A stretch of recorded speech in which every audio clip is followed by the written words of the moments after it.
bem-vindos. A gente está aqui de braços abertos, aguardando sempre a presença de vocês, tá bom? E fala hoje sobre o amor. O que faz a vida valer a pena? Essa é uma reflexão que todos deveriam fazer. O que faz a vida valer a pena? Vivemos normalmente um dia a dia corrido, que pouco pensamos no propósito da vida. Pergunto novamente e novamente, e várias vezes venho me perguntando: o que faz a vida valer a pena? Todos nós, em algum momento em nossa trajetória, deveríamos fazer essa pergunta e, com toda coragem, deveríamos responder. Deveríamos responder para nós mesmos. Depois de muito pensar, cheguei à conclusão que, para mim, a vida só vale a pena com amor. Só o amor pode nos transportar do pesadelo ao sono. Só o amor é capaz de unir as pessoas. Só através do amor conseguimos nos perdoar e, nos perdoando, perdoar o outro. Só com o amor conseguimos reavaliar toda a nossa trajetória, sem dor, sem culpa e nos dando uma segunda chance. Só o amor faz valer a pena tudo em nossa vida, até nossos próprios erros. Temos que principalmente nos amarmos com nossos defeitos. E se tivermos que mudar alguma coisa, que mudemos com amor e por amor. Então, a resposta a essa pergunta, qual será? O que faz a vida valer a pena? Meu grito para o mundo é o amor. Assim seja, graças a Deus. Então, vamos fazer uma pequena prece inicial. Primeiramente, agradecendo por estarmos aqui novamente, nos reencontrando. E pedimos, Senhor, Nossa Senhora, que estejam sempre presentes na nossa vida, juntamente com todos os mestres e arcanjos, nos ajudando a encontrar o nosso equilíbrio, nossa paz, nossa saúde e nossa sabedoria. Agradecemos então por tudo que temos, Pai, por tudo que vamos receber, e sejamos merecedores de todas as bênçãos. E assim vamos dar por iniciado a reunião de hoje. Que assim seja, graças a Deus. Boa noite, queridos irmãos. Melhor que eu também não grito tanto. É uma alegria estarmos iniciando o ano aqui nessa casa. Meu contrato de trabalho foi renovado. Nosso querido Gilson aqui dizia isso, que estaria renovado mais um ano. A Clélia está seguindo a mesma linha. Salário que é bom nada, ou não, desculpa. São os bônus hora. Mas é uma alegria poder dividir o fruto dos nossos estudos com os irmãos. E essa é uma das faces da nossa doutrina, a beleza de aprender. E caminhar, tendo essa doutrina como uma ferramenta de vida, nos faz caminhar de uma forma mais segura. Mas para todos que são adeptos à doutrina, não. Porque assim como a gente cansa de ouvir lá fora, né, os católicos não praticantes, também tem espírita não praticante. Ah, mas eu vou toda semana à reunião na casa espírita. Não quer dizer nada. Os sábios da antiguidade já nos diziam que o conhecimento que não se faz útil não serve para nada. Então, diferentemente de outras religiões onde nós já passamos, a doutrina espírita, para aqueles que conhecem e aqueles que não conhecem, né? Eu estou agora passando esse olhar, ela requer a prática. Porque o objetivo da nossa doutrina espírita, por que mais uma religião, né? Ou muitos não olham a doutrina como uma religião, mas como uma filosofia, não importa, mas ela tem o aspecto religioso, que é a parte moral, mas muitos não veem a doutrina espírita como algo, veem a doutrina espírita como o objetivo de uma comunicação entre os dois planos. Então, por isso que o Espiritismo nasceu, para propiciar essa comunicação dos encarnados com os desencarnados. E não é dessa forma. O objetivo da doutrina é o mesmo objetivo de todas as religiões. Fazer essa reconexão com o Pai que nós esquecemos, que nós adiamos, que nós legamos a segundo plano. E fazer com que o seu seguidor queira ser melhor do que é. Esse é o objetivo de qualquer religião e a doutrina não é diferente. O objetivo da doutrina é nos transformar moralmente. Então, se nós frequentamos, se nós nos dizemos espíritas, ou simpatizantes, ou não praticantes, mas tudo que a gente escuta no YouTube, na leitura em casa, na palestra, no grupo de estudo, não está servindo para uma transformação moral, se eu olho para trás, eu estou na doutrina, por exemplo, há 10 anos, eu olho para trás e eu não vejo diferença de quando eu entrei para 10 anos após, eu estou perdendo tempo. Então, para que a gente possa, de fato, olhar para a doutrina como um diferencial, a gente precisa compreender que a doutrina espírita ela tem um tríplice aspecto. Ela traz a filosofia, porque explica as questões existenciais do ser humano, as questões que nós nos indagamos desde a primeira encarnação. O que eu estou fazendo aqui? De onde eu vim, né? Lá os antigos nem falavam, já olhavam as estrelas e grunhiam nas suas questões. E traz o aspecto científico, que é para explicar que não existe milagre, não existe sobrenatural. Tudo que existe no mundo é explicado pelas leis da matéria e, se não as leis materiais, as leis espirituais. E quem é que trata? Qual é o único segmento que nós conhecemos que vai tratar dessas leis que nos regem? Que eu conheço é a doutrina espírita, que vai nos explicar aquilo que nos acontece. Por exemplo, eu estou aqui, de repente eu sinto uma coisa estranha e sinto como se alguém estivesse falando comigo aqui atrás, e aí eu vou para o psiquiatra, ele vai me dar um antipsicótico. Por quê? Porque ele é materialista, porque ele não estuda as leis espirituais, extrafísicas. Então, quando a gente abraça essa doutrina, a gente tem um enorme privilégio de só estudando o Espiritismo, a gente tem um crescimento intelecto-moral absurdo. Porque ela vem nos explicar, nada fica sem resposta dentro da nossa ciência espírita. E traz, claro, a parte religiosa. E existe essa discussão em muitos debates, que a doutrina não é uma religião. É uma doutrina, é uma filosofia, mas para mim ela é uma religião, é a minha religião, porque ela trabalha a minha parte moral e ela faz esse religare de mim com o Pai. Então ela cumpre uma função religiosa. E aí o tema que eu trouxe para dividir com os irmãos hoje está contido no Evangelho segundo o Espiritismo, no capítulo 1. Não vim destruir a lei.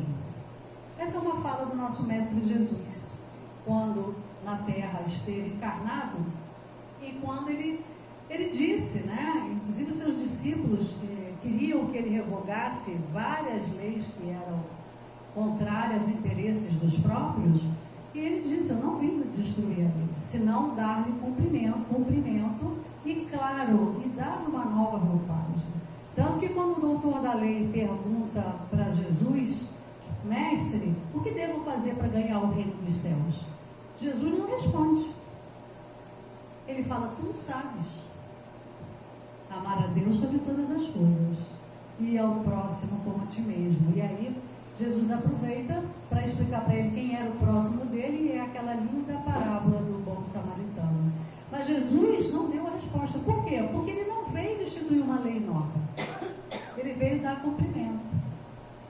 E aquele doutor da lei, ele já sabia tudo. Só que, como até hoje nós fazemos, nós deturpamos a nosso favor, pelos nossos interesses, as leis que são únicas, que são as leis morais, não as leis dos homens, que essas têm que se modificar, porque de tempo em tempo elas vão se aperfeiçoando como nós próprios. Então, quando Kardec traz no Evangelho segundo o Espiritismo, de novo, essa frase, lembrando Jesus, ele vai trazê-la por quê? Porque o Espiritismo não veio destruir a lei. Que lei? A lei que Jesus relembrou a todos nós. Então, nós vamos ver que o Espiritismo, ele é o cristianismo renovado. Por que renovado? Mudou algo? Não mudou absolutamente nada. O que mudou foi a interpretação.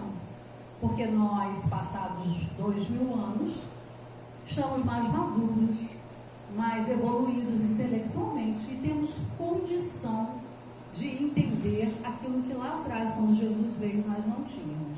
Então, eu trouxe o capítulo 8 para nós, que é a aliança da ciência com a religião. E lá, nesse capítulo, vai dizer assim: a ciência e a religião são as duas alavancas da inteligência humana. Uma revela as leis do mundo material e a outra as do mundo moral. Tendo, no entanto, essas leis o mesmo princípio, que é Deus, não podem contradizer-se. Olha que interessante, né? Mas a gente sabe que a ciência tem pavor da religião, não é? Ela, em algum momento aí da história que a gente vai ver daqui a pouco, ela tomou pavor da religião, porque essa religião oprimia, cerceava o seu curso. E aí, os cientistas foram para o lado oposto, né, no movimento de pêndulo. Mas, na verdade, tudo promana do Pai. Então, todas as leis que nós estamos submetidos, ela vem de Deus. Então, ela não pode se contradizer. Isso é um princípio que a gente pode utilizar nas nossas vidas, né? Para que a gente possa ver o que nós estamos fazendo. Se está contrário à lei de Deus, opa, não é bom. Não é bom para quem? Para ninguém. Então, se eu estou tomando alguma atitude que está de desacordo com as leis do Pai, com as leis morais, mas ela vai ser boa para o meu bolso. Não vai. Ela vai te trazer certamente muita dor em algum momento e o seu bolso não vai conseguir evitar. Então, a gente tem que começar a dilatar a nossa visão para além da matéria.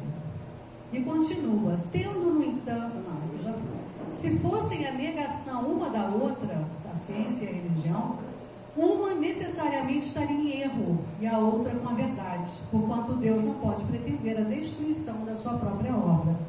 A incompatibilidade que se julgou existir entre essas duas ordens de ideias provém apenas de uma observação defeituosa e de excesso de exclusivismo de um lado e de outro. Daí um conflito que deu origem à incredulidade e à intolerância. Parece que a gente está falando de um assunto que estava palpitante aqui entre nós, não é? Intolerância, cada um vendo de um lado, eu estou certo, você está errado. Olha, Kardec, o Evangelho é 1864. 1864. Já falando da forma que a gente se comporta. Será que mudou alguma coisa?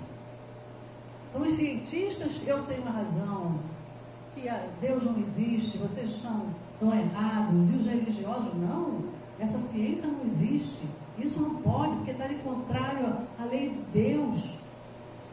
Aí vem as teorias, né? Do criacionismo, religiosos defendendo, descendemos de Adão e Eva. Aí vem a ciência comprovando que não é assim. Aí vem o Espiritismo e explica que Adão e Eva é metáfora. Metáfora também foi uma palavra que andou por aí, deu uma confusão danada. Mas isso, meus irmãos, é para a gente pensar. Nós não temos verdades, nós temos crenças. E o meu irmão também. Ah, mas ele está errado, eu estou certo? Não sei. Pode ser que os dois estejam certos e os dois estejam errados. Como é que eu vou saber? Primeiro é não se armando contra alguém, contra uma ideia. Essa é a primeira atitude para a gente não evoluir. Sócrates já dizia que o maior impedimento ao conhecimento humano era a certeza. Se eu tenho certeza de algo, eu não vou buscar comprovar. Eu já tenho certeza. Se eu duvido de algo, eu me abro à especulação, à pesquisa, a ouvir uma opinião, porque eu não estou muito certa do que se eu estou seguindo por aqui, se essa rua é a correta. Se eu tenho certeza, eu vou me embora, e quando eu caio no precipício, estava errado. Porque eu nem olho que tem um buraco. Porque eu estou com certeza que essa rua é certa. Se eu estou na dúvida, eu tomo cuidado. Eu olho os sinais, se passa alguém, eu pergunto. Não é assim. Geralmente a gente se perde porque tem certeza. Quando a gente não tem certeza, a gente pergunta e consegue se achar melhor. E continua aqui. Daí, não, esse aqui eu já fui, vamos passar aqui.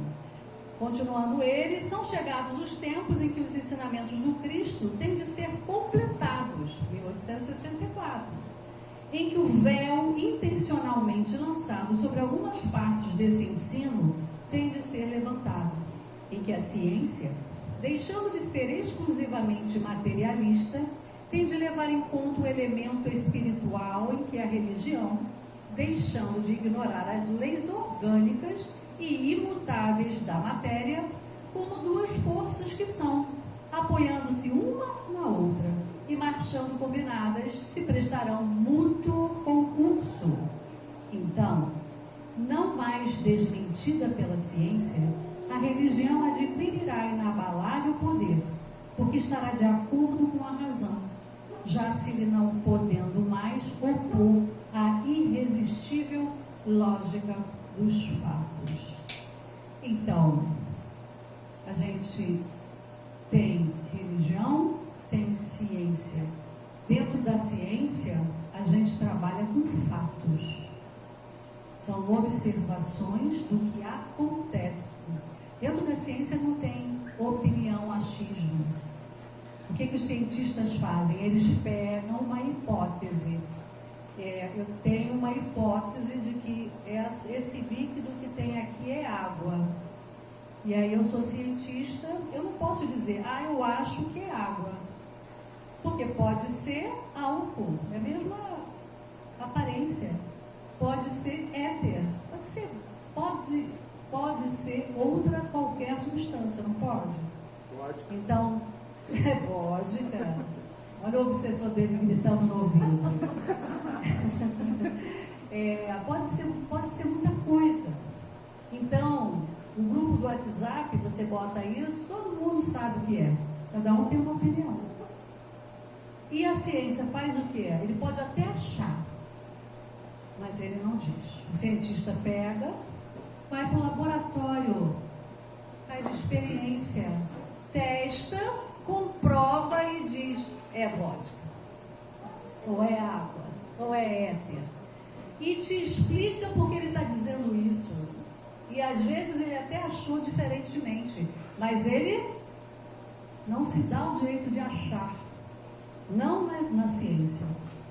Então, ciência é algo que a gente precisa respeitar. Quando a gente não respeita a ciência, muitas vezes a gente se dá mal. Então, dentro da nossa religião, a ciência, é um dos vértices dessa pirâmide que sustenta a nossa doutrina. E que por isso ela é tão bem aceita quando você reflete.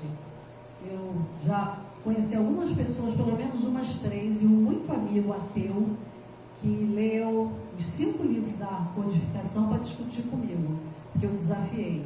Porque ele discutia comigo, eu falava, você conhece? Então você já leu os 5? E ele ficava danado. E aí ele foi ler os 5. E eu arguí vários itens dentro e ele tinha lido. E aí no final ele falou assim, olha, eu não acredito em nada disso, mas é muito lógico, né? Mas assim, é isso. Ele não teve nenhum ponto para discutir comigo. A única coisa que ele falava, agora eu li, não quero discutir com você, mas achei uma lógica absurda, mas eu não acredito. Eu falei, eu respeito. Mas veja que para a gente discutir sobre algum assunto, a gente precisa conhecer. Quando ele conheceu os argumentos todos que ele usava para discutir comigo, não existiram mais, porque ali foram respondidos.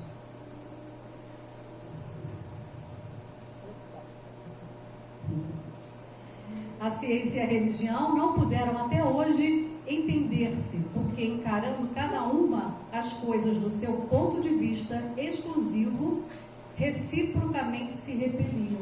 Não é o que a gente faz com quem tem uma opinião diferente de nós? A gente não dá ao outro o direito de ter a sua opinião, a gente quer impor a nossa. Sabe como é que chama isso? Colonização da mente alheia. Isso é um desrespeito ao ser humano.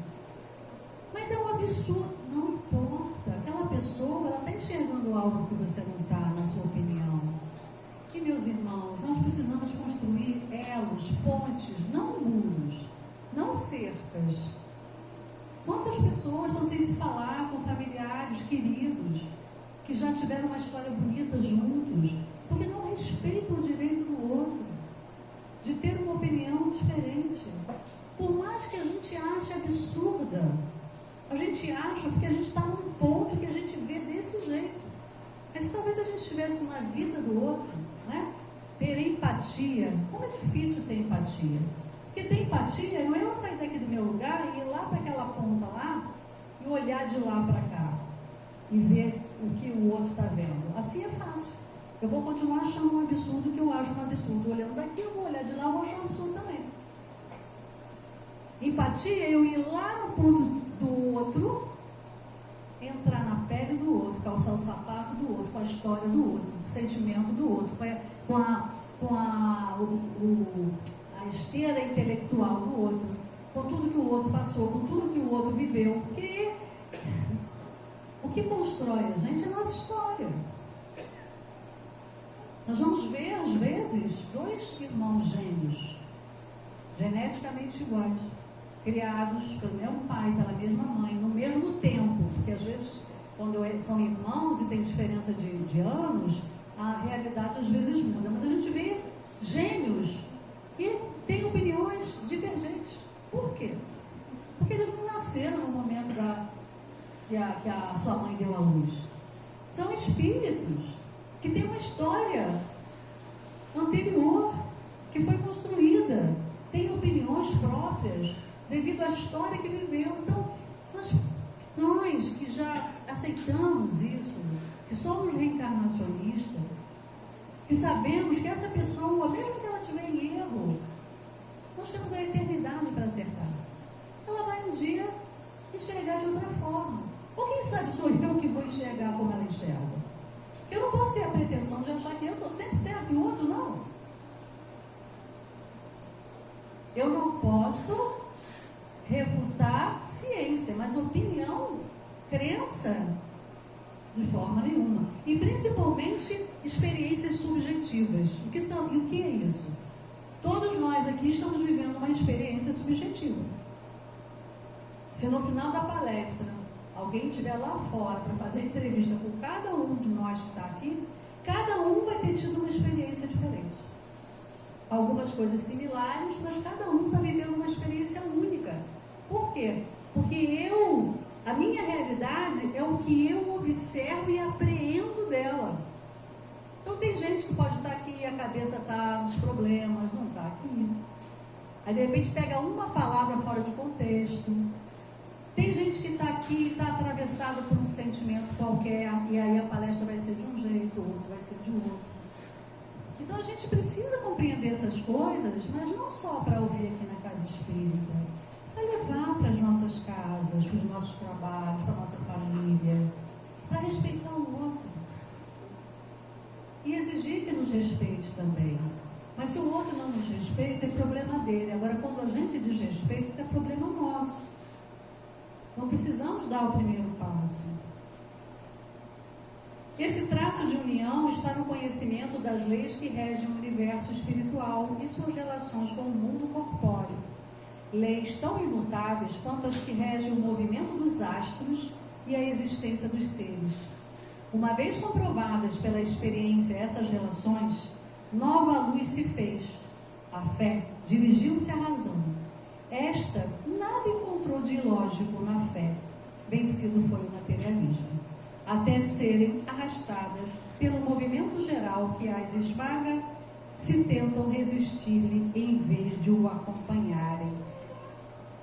E toda uma revolução que neste momento se opera e trabalha os espíritos. Após uma elaboração que durou mais de 18 séculos, que foi na época, de Jesus até o advento do Espiritismo, em 1857, chega ela à sua plena realização e vai marcar uma nova era na vida da humanidade. Fáceis são de prever as consequências. Acarretará para as relações sociais inevitáveis modificações, às quais ninguém terá força para se opor, porque elas estão nos desígnios de Deus e derivam da lei do progresso, que é a lei de Deus. Então, tudo evolui. E assim como nós evoluímos individualmente, o mundo evolui também, a humanidade evolui. E agora, nós estamos vendo esse encontro da ciência com a religião. E é muito lindo. Quando aconteceu essa separação, essa briga, da ciência com a religião? Lá em 1600 e pouco. René Descartes, no discurso sobre o método, tratado matemático e filosófico, escrito e publicado na França em 1637, esse filósofo francês buscou inicialmente combater a justificativa católica da escolástica, que é o grupo de disciplinas que predominou na Europa na Idade Média entre os séculos 9 e 16. Então, como é que se fazia ciência? Com a permissão da igreja. E era só o que a igreja permitia que se estudasse. Isso fez com que a ciência estagnasse muito tempo. E os cientistas, com aquela sede de saber, de buscar e sendo cerceados, eles tinham pavor da religião. Então René Descartes foi quem libertou a ciência do jugo da Igreja Católica. A sua teoria... O objetivo de Descartes em separar a ciência daquela época da religião acabou colocando à margem as ciências sociais em relação às exatas. A sua teoria propôs iluminar as mentes obscuras da época, o que deu início a uma corrente de pensamento denominada Iluminismo. O período marcou o fim da Idade Média e o começo da Idade Moderna. Então veja que é claro que não se pode impedir o avanço do progresso. Ele é uma força muito imperiosa. Por quê? Porque nós, como a doutrina espírita nos diz, fomos criados simples e ignorantes, mas age sobre nós uma atração irresistível. Para quê? Para chegarmos na perfeição. É o tropismo divino, é o Pai de braços abertos nos atraindo ao seu amor, para que a gente evolua, porque Ele nos fez simples e ignorantes, mas fadados à perfeição. Todos nós um dia vamos ser um Cristo. Olha que lindo! Mas não se empolgue não, que ainda falta muito. Aqui eu já fui. Então vamos lá. Vamos conversar um pouquinho, né? Na meditação que Sônia fez, ela falou de paradigma. Então, paradigma é um termo da ciência. Ele é usado na ciência. A ciência trabalha com os paradigmas. E segundo o Thomas Kuhn, físico, historiador e filósofo da ciência americano, viveu de 1922 a 1996, paradigmas são realizações científicas universalmente reconhecidas que, durante algum tempo, fornecem problemas e soluções modelares para a comunidade de praticantes de uma determinada ciência. Paradigma é um modelo ou padrão estabelecido e seguido por uma sociedade, cultura, ciência ou grupo de pessoas unidas numa modalidade de pensamento. No Ocidente, a formação científica é basicamente construída segundo o paradigma materialista, devido a uma cisão entre o conhecimento científico e o religioso ocorrida no passado, ou seja, lá com René Descartes. Então, ciência baseia-se em paradigma. Paradigmas são mutáveis. Por quê? Porque a ciência, ela pega um experimento e faz esse experimento com um grupo de pessoas numa determinada época, com um grupo de variantes. E ela não fecha a questão. Ela refuta ou confirma uma hipótese e para ali. Para quê? Para que daqui a pouco, com a mudança da consciência humana, com o avanço das tecnologias e tudo mais, alguém pegue aquela hipótese e faça novos experimentos e veja diferente. Aí traz um novo paradigma. A gente não vê isso, quer ver um exemplo muito fácil de ver? O tal do ovo. Já foi vilão, já matou, não podia comer ovo, era 3 por semana, agora tem que comer muito ovo, que o ovo faz bem. Aí o café faz bem, agora daqui a pouco não, o café faz mal, o café...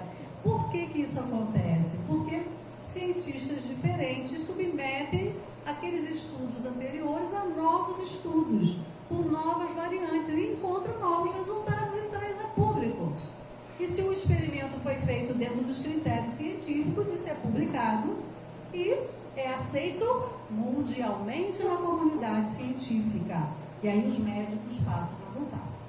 Por que às vezes o medicamento, agora mesmo eu estava vendo uma reportagem, um medicamento que inicialmente era para diabetes, agora vai ser usado para obesidade. No primeiro estudo foi feito para diabetes. Alguém que observou que tinham alguns efeitos diferentes, pegou essa hipótese e levou para estudo, comprovou que tinha eficácia, trouxe esse estudo adiante. E a ciência trabalha assim. E a religião? A religião tradicional, o que faz? Trabalha com o quê? Com paradigma? Não, com dogma. As religiões tradicionais, a sua grande maioria, trabalha com dogmas. Desde os tempos mais antigos, a autoridade e a cultura religiosa foram baseadas em dogmas, que se definem como pontos considerados fundamentais pela própria doutrina religiosa e que são indiscutíveis. Vai falar isso para um cientista, gente, que é inquieto por natureza, que quer discutir porque ele quer avançar. Claro que tinha que ter rompimento lá atrás, né? Os dogmas não precisam ser estabelecidos em uma base lógica. São impostos e normalmente não derivam de consenso. Ou seja, não se faz um plebiscito, não se faz uma observação da maioria. Não. Né? Vejam quanto a Igreja Católica já impôs à sociedade, né? Porque nessa época de René Descartes, a Igreja Católica, ela ditava as leis, ela se confundia com a figura do Estado, porque ela permitia ou não que algo acontecesse na sociedade. E por quê? Baseado em quê? Em dogmas. É assim que eu quero, é assim que eu penso. E tanto que a reencarnação, que constava no início do cristianismo, passa como é que chama em Constantinopla, mas tem um nome. Oi? Não, é o que dá o nosso site. Enfim, nessa reunião que se... Não, sim, mas foi retirada pela Igreja Católica porque a esposa do então imperador não queria reencarnar como escrava e não queria sofrer a lei da reencarnação. Então ela exigiu, para poder se colocar o cristianismo como religião oficial do império, ela exigiu que fosse tirada a reencarnação. Olha que bonitinho. Dogma. Eu falo e você obedece. Então, para você seguir essas religiões dogmáticas, não tem discussão. E aí eu me lembro fazendo o catecismo. Minha mãe é muito católica. E eu era fazer em 2 anos, eu fiz em 1 porque a catequista não me aguentava, porque eu já era inquieta com as minhas questões, e eu falava, por que eu não posso fazer isso? Porque é pecado. Por que é pecado? Porque Deus não quer. Ué, mas sou eu que vou fazer, não é Deus? E ela ficava, mas não pode, mas por que não pode? Porque é pecado. E ela continuava, parecia aquela coisa, por que Tostines vende mais? Porque é fresquinho ou porque vende fresquinho porque vende mais, né? Dogma. Não tem resposta. Você não entende e tem que aceitar. É muito difícil. Eu acho louvável quem segue religiões assim e que aceitam uma resposta como assim, são os desígnios de Deus. E pronto, e você tem que aceitar. Mas para alguém que é um cientista, é difícil aceitar isso. Porque às vezes você está vendo o contrário, você está percebendo, e a verdade, ela está posta para todos no universo. Então a gente bebe, a gente tem intuição da verdade. Então fica difícil às vezes a gente aceitar. Isso acontece diuturnamente conosco. Às vezes alguém não está te falando alguma coisa e você na hora fala assim, isso é mentira. Por quê? Porque a verdade, ela é imperiosa. Ela tem uma força absurda, ela se impõe. E se você estiver atento, com seus canais abertos, você percebe. Então é isso que acontece. Os dogmas não precisam ser estabelecidos uma base, eu já falei, por serem indiscutíveis, são herméticos, fechados, e ainda hoje predominam na maioria das doutrinas religiosas. Um dogma é sempre arbitrário e anticientífico, pois não admite opiniões ou discussões em contrário. Então, você tem que aceitar. E aí fica muito difícil da ciência abraçar a religião dessa forma, né? Mas aí vamos ver um pouquinho, avançar um pouquinho aqui, para a gente ver como é que está hoje, né? Que a gente hoje tem uma abertura maior e estamos caminhando para uma forma diferente e graças muito à nossa doutrina também existe hoje uma aliança maior, que é o tema da nossa palestra, né? Da ciência com a religião. Mas, falando em um não religioso, um cientista, no livro A Linguagem de Deus, um livro belíssimo, ele foi escrito por um dos mais renomados cientistas da atualidade, Francis Collins, autor também de A Linguagem da Vida, dentre outros. Médico, PhD em Físico-Química e um geneticista brilhante. Além de ter descoberto a localização de genes responsáveis por 3 doenças, fibrose cística, distrofia muscular e muscular de Duchenne e doença de Huntington, foi também diretor do projeto Genoma Humano. Lembram que era uma panaceia? Eles achavam que iam descobrir tudo, que o materialismo ia vencer ali. Ele era o responsável desse projeto Genoma. E onde eles pararam? Eles pararam quando eles não encontraram um gene que dava o comando para os outros, porque não está no físico, está no espírito. E aí, ele atualmente é diretor do National Institutes of Health, nomeado pelo presidente Barack Obama, que também juntos anunciaram em 2013, tem 10 anos, né, o projeto Iniciativa Brain, que irá mapear o cérebro humano. Isso aqui é só o currículo desse moço, né, para a gente ver que a gente não está falando de alguém que leu no grupo do WhatsApp. É alguém que, de fato, é alguém que pesquisa, alguém que faz a diferença no mundo, que contribui para a melhoria da humanidade. Esse livro, A Linguagem de Deus, foi lançado em 2006. Ele discorre sobre a peregrinação do Francis, a peregrinação pessoal do ateísmo ao cristianismo, e como estruturou em si as suas convicções científicas com sua fé em Deus. Nesse livro, gente, ele vai contar como ele, ao fazer as suas pesquisas, ele descobre Deus, porque é a partícula de Deus, é o que falta para ele entender como se dá todo aquele mapeamento genético. Aquilo que não está no físico não é obra do acaso. Então foi a conclusão que ele chegou, né? Collins defende em seu livro como é capaz de aceitar a teoria da evolução e sua crença em Deus, porque são antagônicas, né? Ou a gente crê em Deus e aí crê no criacionismo, religiões tradicionais, ou a gente é evolucionista e crê na ciência. Mas ele uniu os dois. Por quê? Porque muita ciência nos aproxima de Deus, pouca nos afasta. Por isso que para sabermos, para falarmos, para termos opinião sobre algo, precisamos estudar. Ou então vamos nos abster e vamos observar quem faz isso.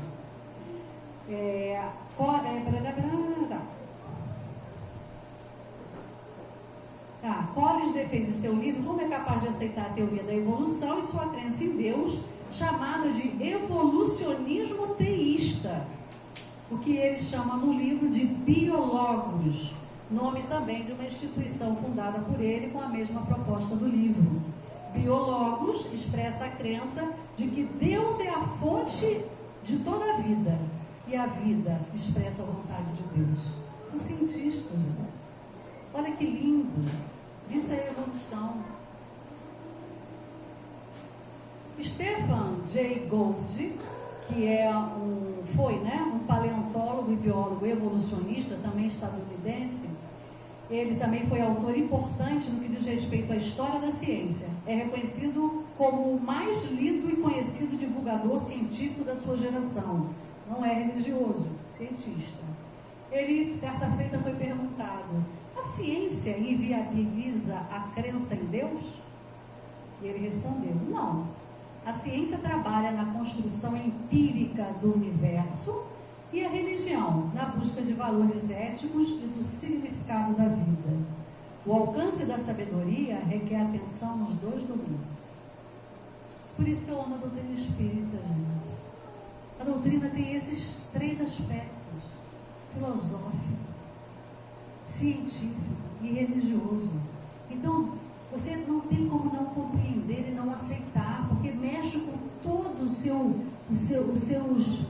domínios, tanto o seu domínio intelectual, quanto o seu domínio emocional, intelectual. Nossa, é muito maravilhoso. E agora voltamos para o nosso codificador, nosso querido Kardec, lá numa obrinha chamada A Gênese, quinta obra da codificação, ele vai dizer... em A Gênese, Kardec desenvolve o aspecto científico da doutrina, analisando a origem do planeta Terra, fugindo às interpretações misteriosas e mágicas sobre a criação do mundo, os fatos considerados miraculosos, as predições evangélicas, dentre outros temas. Então, para aqueles que gostam dessa parte científica, tem que ler, não só ler, estudar a Gênese. Porque ali explica essa metáfora da Terra, né, ter sido criada em 7 dias, de tudo mais, de Adão e Eva. Vai estudar toda essa história da humanidade, mas com um aspecto científico, de explicação, explicando com uma coerência, com uma lógica. Então é um convite que eu faço, que tenho certeza que vai ser muito produtivo.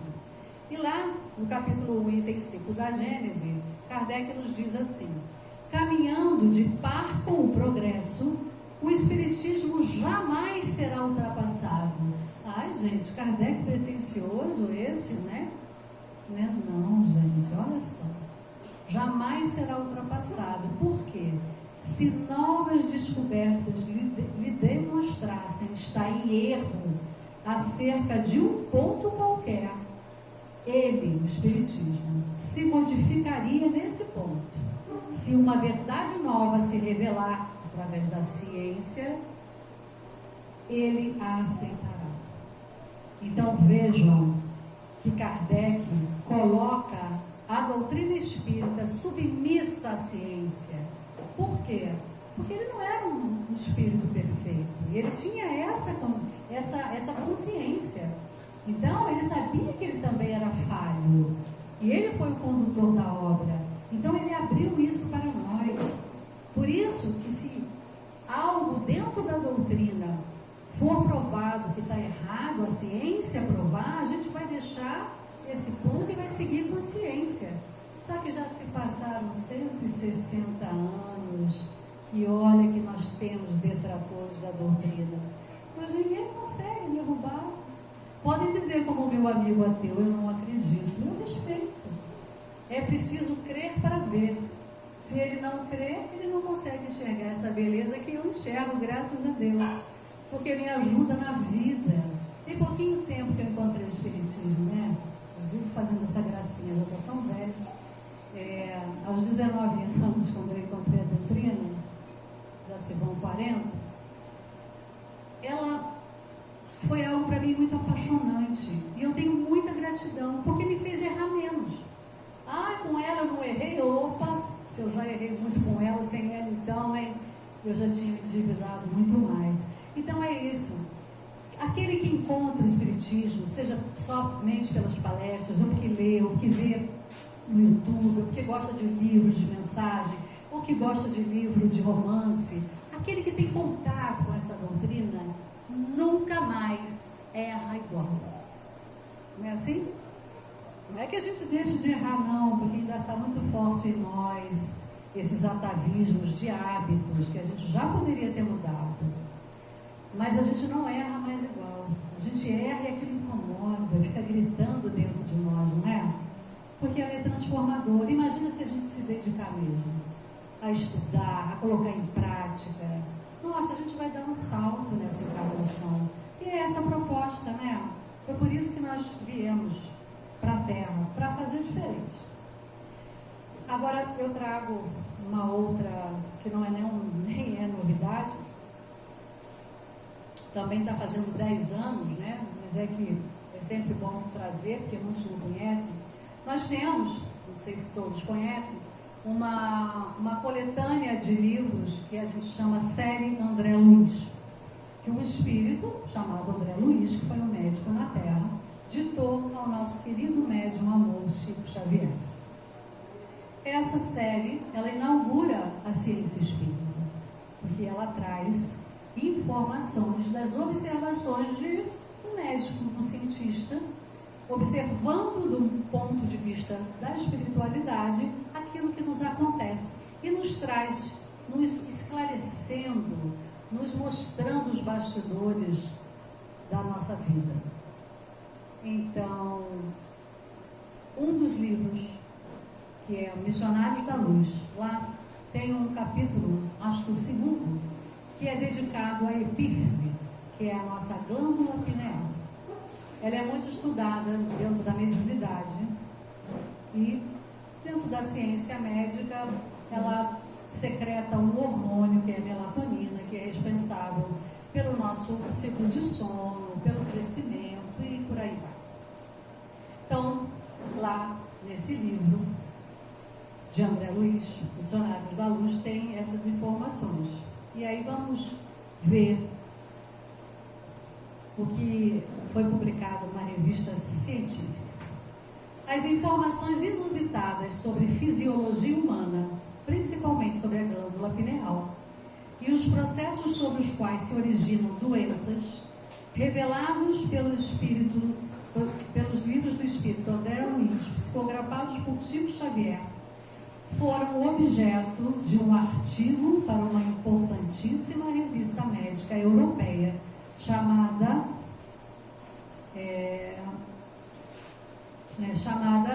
Neuroendocrinology Letters, volume 34, número 8, de 2013, de repercussão mundial.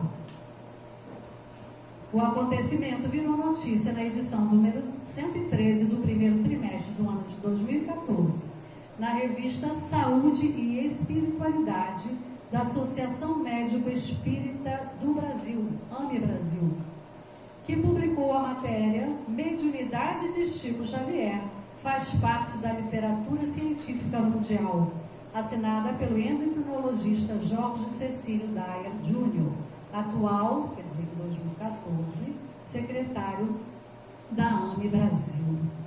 Gente, Chico Xavier, no rol dos cientistas, sendo citado. Isso é lindo. Isso dá um quentinho no coração, porque às vezes eu já escutei isso de muita gente, mas será que isso tudo acontece mesmo? E aí a gente vê a ciência confirmando hipóteses que foram trazidas pelo mundo espiritual. André Luiz antecipou informações que foram postuladas, pesquisadas e confirmadas 60 anos depois da publicação do livro Missionário da Luz.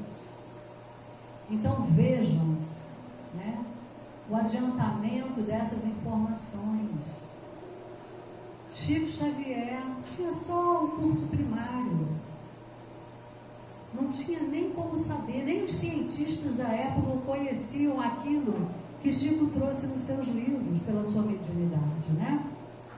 A publicação do artigo intitulado Aspectos Históricos e Culturais da Glândula Pineal, uma comparação entre as teorias apresentadas pelo Espiritismo na década de 1940 e as atuais evidências científicas, representa um marco histórico, pois coroa a entrada de Chico Xavier em uma das mais respeitadas bases de dados da literatura médica mundial, o PubMed. O artigo demonstrou que a mediunidade é uma forma de obtenção não usual do conhecimento e que Francisco Cândido Xavier, através de André Luiz, trouxe colaboração inusitada à ciência médica, ressalta a matéria. Então vejam como a ciência ela vai poder progredir muito mais quando ela fizer essa aliança com a espiritualidade. Por quê? Porque não dá para a ciência ignorar o aspecto espiritual. Eu vejo isso no consultório. Para quem não me conhece, eu sou psicóloga. Eu vejo, às vezes, o paciente chegar com uma patologia, um transtorno grave, e eu vejo aspectos ali espirituais. E aí, como é que a gente vai tratar? Se a pessoa é espírita, eu tenho como abordar até esse tema, né? Mas se ela não é, eu vejo pessoas tomando remédio antipsicótico porque estavam ouvindo vozes. E é mediunidade. Não que todos os casos sejam, tá, gente? Mas eu vejo. E antes da pandemia, eu fui num congresso mundial de ouvidores de vozes em saúde mental. Foi lindo, porque eu vi esse movimento entre os não religiosos. Pessoas que lidam com saúde mental, fazendo o quê? Dando voz a esses ouvidores de vozes, não para dizer você é maluco, você é psicótico, você precisa de medicação, mas ensinando a eles a conviverem com essa voz, conversando com essa, era quase uma desobsessão, conversando com essas vozes, não dando o nome de espírito, mas dando o nome de vozes, mas acolhendo essas queixas do paciente, porque a pior coisa para um paciente, seja ele um médico que está ouvindo voz, ou de fato um esquizofrênico que está ouvindo voz, é alguém falar assim, isso é maluquice, isso é coisa da sua cabeça. Pensa nesse momento, você está ouvindo aqui o ventilador, e fala para sua amiga do lado assim, tá um barulho esse ventilador, e você fala assim, que ventilador? Deve dar uma angústia, um desespero, e você olha de novo, esse ventilador, e a pessoa, louca você, não tem ventilador na sala? É assim Então, a ciência já com esse olhar, e começou quando? Como? Lá na... Agora esqueci o nome. Acho que na Holanda, quando um médico começou a testar algo diferente. Ao invés de medicar, que não adiantava muito, e o que acontece quando você medica um paciente que está ouvindo vozes para ele não ouvir? Você cega, você retira dele a capacidade laborativa, por exemplo. Então esse médico começou a fazer experimentos de conversar e dar ferramentas para que esse paciente pudesse dialogar com as vozes. E isso começou a melhorar, ensinando a eles a conviver. E ele começou a ver que muitos ficavam bem sem remédio. E alguns tiveram alta e conseguiram voltar para a sociedade e ter uma vida normal. E pesquisas já confirmaram que tem um percentual muito grande de pessoas no mundo que ouvem vozes. Só não falam por conta do preconceito. Então, quando a ciência estreitar esses laços e começar a olhar para ver se ali não há um caso que simplesmente a pessoa conhecendo, estudando sobre mediunidade, ela vai poder interferir com essa voz e até bloquear, ela vai ter um avanço. Então esse estudo publicado na PubMed é um avanço maravilhoso para a ciência e que vai trazer certamente benefícios, porque existem muitos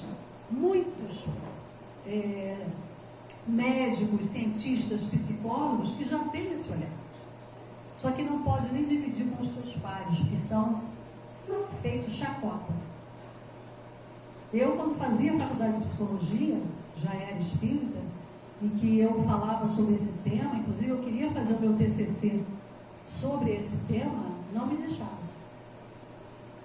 Não me deixava. Quer dizer, não se abre para o conhecimento. Não sei, não quero saber, tenho raiva de quem sabe. A gente não pode agir assim, meus irmãos. Conhecimento, ele expande a capacidade do cérebro, ele não toma espaço. Então é sempre bom que a gente busque. Liderado pelo Dr. Giancarlo Luchetti, o estudo esse, que contou com o apoio do Departamento de Pesquisas da AME Brasil, a AME Brasil, ela faz um trabalho belíssimo, onde vários médicos que já têm esse olhar da espiritualidade fazem experimentos e levam essa proposta para os seus pares com muito cuidado, porque há o preconceito.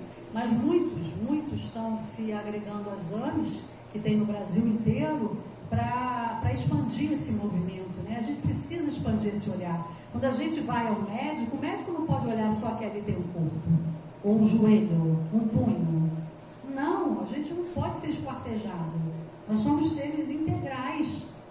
Tanto o nosso corpo quanto nós, como espíritos, precisamos ser olhados.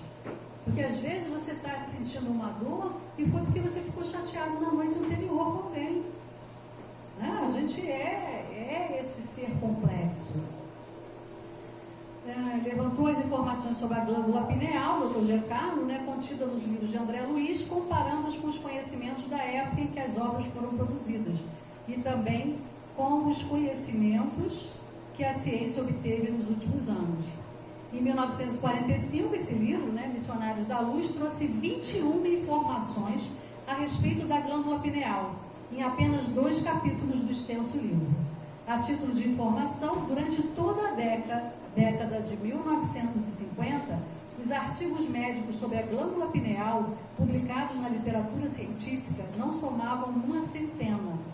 Na última década, falando em 2013, ultrapassam 10.000 artigos, explica o autor da matéria, ressaltando mais à frente que o artigo foi publicado em uma revista de endocrinologia, de especialidade eminentemente técnica e não especulativa, e por editores que têm por linha editorial a divulgação de revisões de conhecimentos sólidos na área da neuroendocrinologia.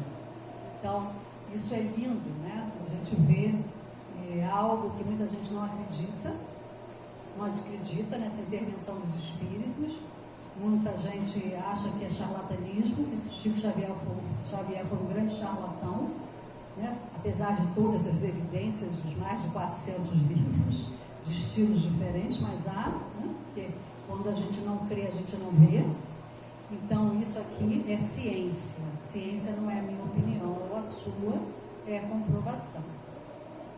Isso significa que a aceitação do artigo para publicação, sem exigência de revisão, pode ser entendida como a aceitação que as informações de André Luiz eram cientificamente válidas e apropriadas. E aí, tem aqui a matéria completa, pode ser lida, e tem um endereço aqui, depois quem quiser eu posso passar. Então, meus irmãos, isso é para a gente entender que nós precisamos desenvolver as duas asas da sabedoria, que é o intelecto e a moralidade. E a nossa doutrina, ela tem todas as ferramentas para que a gente possa fazer isso de uma forma mais rápida, porque a gente já vem adiando essa evolução há muito tempo.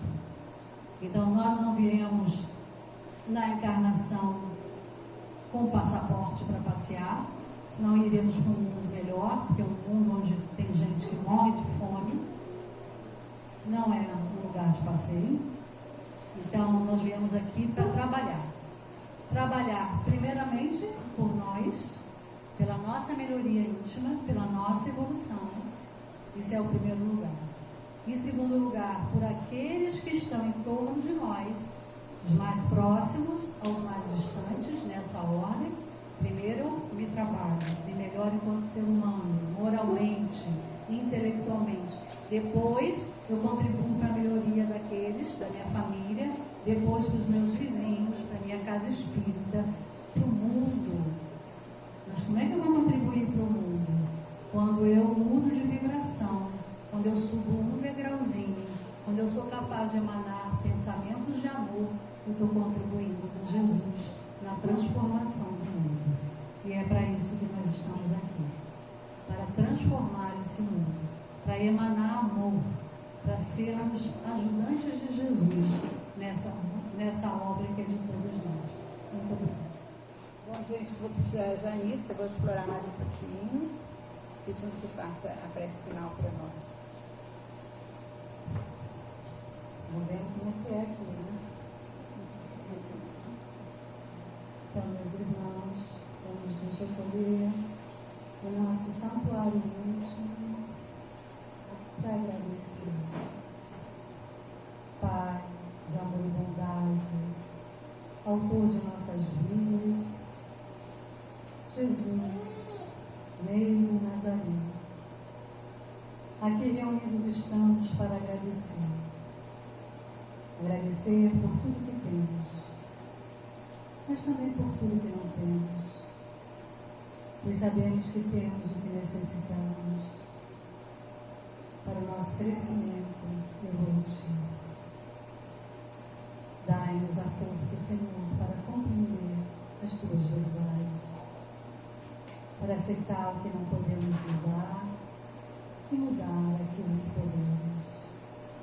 Que tenhamos a força de combater a nós mesmos,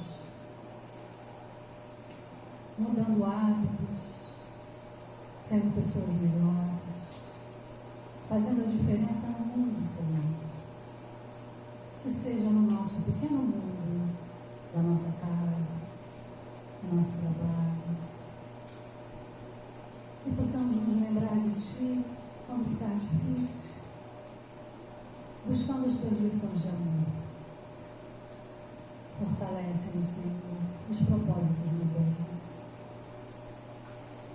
Ajuda-nos, Senhor, nessa caminhada.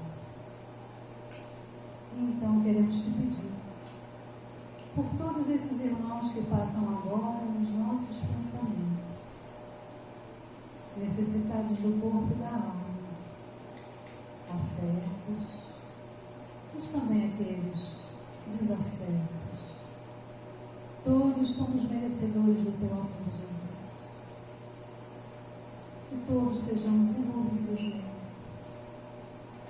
Leva ainda, Senhor, a Tua misericórdia infinita àqueles que não Te aqueles que ainda se comprazem com o mal, aqueles que infligem dor e sofrimento aos seus irmãos imunidades, que eles despertem para o teu amor. Envolve, Mestre querido, todo o nosso planeta azul com o perfume do teu amor. Cada lar aqui representado, cada instituição necessitada, hospitais, asilos, orfanatos, leprosários, prisões, onde houver um irmão nosso vertendo uma lágrima, que um anjo tutelar enviado por ti possa estar junto dele, insuflando em seus corações a esperança de um futuro novo. Sei conosco, Mestre. Abençoa os mentores desta casa, os trabalhadores e a todos nós, que possamos voltar os nossos lares na tua paz. Que assim seja. Bom, a gente continua fazendo o protocolo necessário, porque sabemos que muitas pessoas, né, por omissão, infelizmente, ainda não tomaram a 4ª dose, enquanto outros já tomaram a 5ª, e o vírus ainda continua e continua fazendo estragos, e a gente viveu momentos em que a gente amontou pessoas, vamos ainda aí para um carnaval. Então, enquanto não houver uma decisão do Ministério da Saúde que fale sobre já a erradicação do vírus, a gente vai continuar usando para a proteção daquelas pessoas mais vulneráveis. Então, eu protejo o outro, isso é importante. É desconfortável às vezes? É assim, mas levem sempre uma máscara na bolsa para quando houver aglomeração, e vocês usem sim, usem sempre, tá? Não se esqueçam também do álcool em gel, é um protocolo necessário. Deus abençoe a semana de vocês, tenham uma linda e santa semana.